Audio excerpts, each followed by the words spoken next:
Welcome to WesternSlopeNow.com. Meteorologist Russ Pappas here. As far as hazardous weather goes, very minimal. Again, with that flood advisory along the Roaring Fork River, and that's a tri-county area. We're talking eastern Garfield County, southwestern Eagle County, and northern Pitkin County. So if you know that stretch of river, El Jebel, Carbondale, there's one more.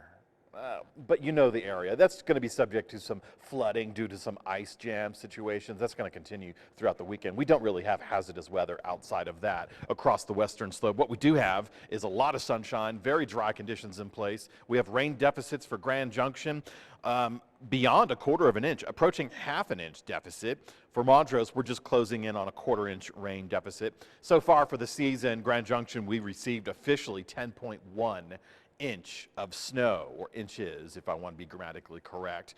We don't have any storms anticipated this weekend. We are looking at the end of this weekend for some changes. So get outside and enjoy the great conditions today. Gunnison and Craig still going to be our cold spots, and with 40 as the average, technically 40 is the average high temperature for Grand Junction. 41 is the average high temperature for Montrose. So we'll call it 40, and with those averages, we should be feeling pretty good. Ridge of high pressure going to dominate the western third of the United States. That's keeping us clear, keeping us quiet, essentially, and allowing these temperatures to moderate. Use your SPF this weekend. If you're going to spend any time outside, especially in the higher elevations, use SPF, protect your skin, and avoid a sunburn. So ridge of high pressure starts to shuffle towards the east on Sunday in response to this cutoff low pressure system that's still today positioned off of the Southern California coast. Now late tomorrow, this will start to traverse inland, and it's going to remain in the lower latitudes. So we're talking Arizona, New Mexico, but by default, the San Juans, the Four Corners region, and even to some extent Montrose should get some increased cloud coverage Sunday night and throughout the day. On Monday, wouldn't be surprised if Grand Junction got in with a partly cloudy Monday, but this will not affect our temperatures. We're still going to be quite mild. Now at the same time this cutoff low is traversing in the southern latitudes, we also have another Pacific Northwest storm system that's entering into our region, and this is going to move across, and this will put snow in our area. These two systems are going to work in tandem to carve out an area of low pressure, a significantly deep trough of low pressure, which should open the window for several rounds of unsettled weather as we start to look at the first 10 days of February.